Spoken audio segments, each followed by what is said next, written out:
Hi booktube, Aaron here. Hope you're doing very well. Today for Poetry Thursday, I thought I'd talk about a poet that I've been reading recently, and his name is Gottfried Benn, a German poet, and I've been reading these selected poems, these impromptus, translated by Michael Hofmann. And he's a poet I knew absolutely nothing about when I picked up this selection. But I sort of opened it to a random page in the bookshop and was intrigued, and so I thought I'd take a chance.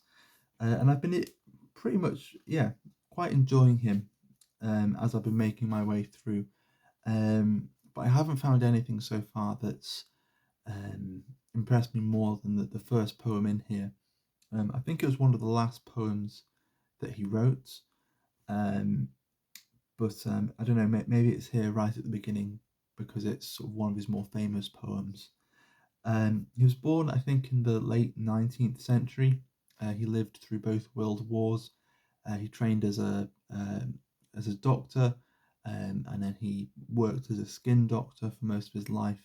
And also he would enlist with the army to be a sort of army surgeon during both world wars as well. Um, and so it seems like he had quite an interesting life. He was quite eventually quite ambivalent about I suppose the politics around him, and I think he was kind of ostracized eventually by the Nazis when they were in power. But for a while, the Nazis had actually given him a job, and so then after the Second World War, even though he was quite sort of, I suppose, disillusioned by Nazism, he and certainly didn't really think very much of the Nazis following the war, just because of that engagement that he'd had. He was then sort of probably rightfully, but the Allies were quite suspicious of him, and so he didn't get much published in Germany during the war, and he didn't really have much published in Germany just after the war either, because the Allies were sort of suppressing anything that he was writing. So he had to write stuff in Switzerland or have it published in Switzerland. Very interesting poet, very nihilistic, pessimistic poet, and there's certainly a lot of that darkness and pessimism, I think, in this poem, but maybe a slight dark sense of humour as well. So this is called "Can Be No Sorrow." Can be no sorrow. That narrow cot, hardly any bigger than a child's, is where Droste Hulshoff died. It's there in her museum in Meersburg.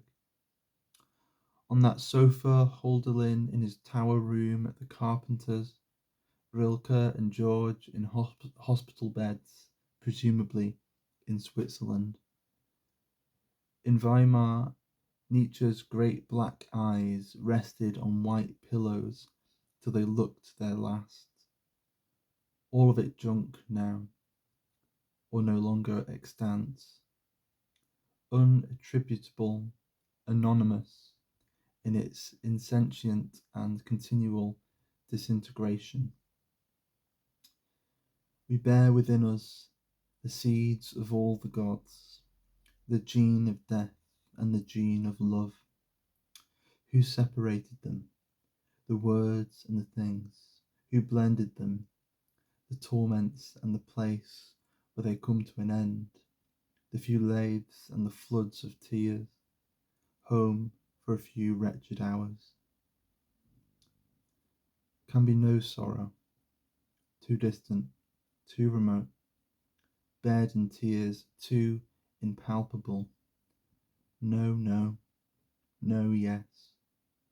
Birth and bodily pain and faith, an undefinable surge, a lurch, an unearthly stirring in sleep, moved beds and tears.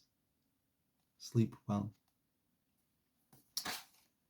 So there we go, a very happy poem by Gottfried Benn for Poetry Thursday this week. And hopefully I'll join you for another Poetry Thursday soon. But for now, take care, have a great rest of your week, and I'll see you soon. Bye bye.